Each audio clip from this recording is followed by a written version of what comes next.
Everybody, welcome back to my YouTube channel. Today, I'm going to discuss about giving feedback, the trickiest task that pains every manager. It was just after 4 p.m. when one of my managers and I kicked off our weekly catch-up. We went through the usual numbers and after going through a few items, eventually arrived at the finale.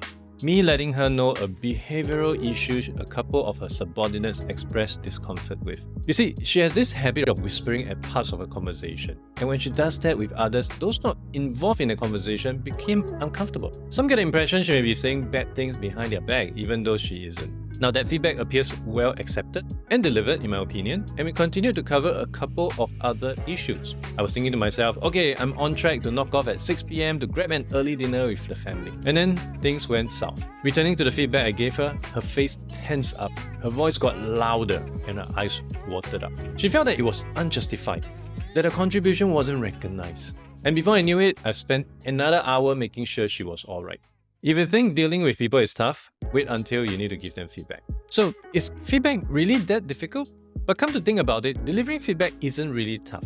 Just ask anyone you know with low emotional quotient, or EQ. It's a negative response you get from a recipient that is difficult to process and makes giving feedback unpleasant. That doesn't really affect folks with low EQ, who are more than happy to dish out the harshest yet most frank and direct criticism. But being on the receiving end of negative responses to feedback is not something people like me are comfortable with, which leads many of us to accumulate and hold back most information about performance until the year-end performance review session. That is when managers tell you in December what you did right or wrong in January. When you think you had a good work year because nobody said anything, you might get a rude shock hearing that you messed up really bad. Back to the feedback I was trying to give my staff.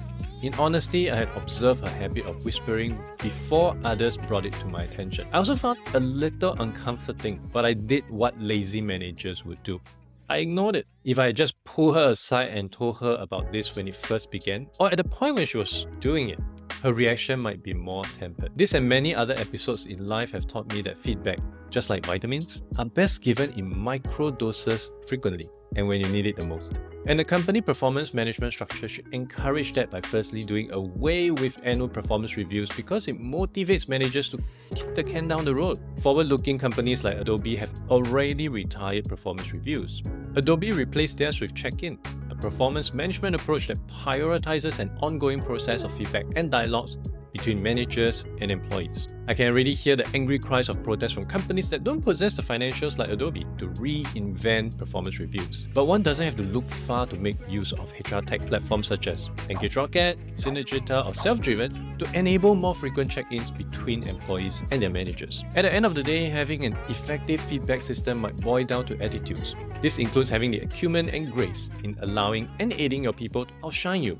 And that can only be achieved through giving your acute observations of what they aren't doing and your prompt feedback about what's working and what's not. Even for the most cynical managers who might be skeptical, remember that if the football team performs well, the manager gets the credit. People management isn't just about sending memos of instruction for execution. A huge chunk of your time as manager is expected to be spent on communicating. This also brings us to another aspect of management, which is leadership. Like it or not, your subordinates will look up to you for guidance and direction.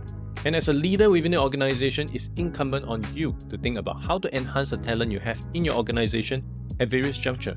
Most of them require communication, whether it's a pat on the back or someone pointing out a common mistake. Giving feedback should not be viewed as an additional chore that is secondary to the role of a manager, but instead an integral leadership in seizing opportunities to shape team performance and deliver business outcomes. And in doing so, you demonstrate your commitment to the worth of your people. Now, that is a choice you make as a leader every day. I hope you enjoyed this video and please share, like or comment on it. And don't forget to subscribe to this channel to get notified of all new videos.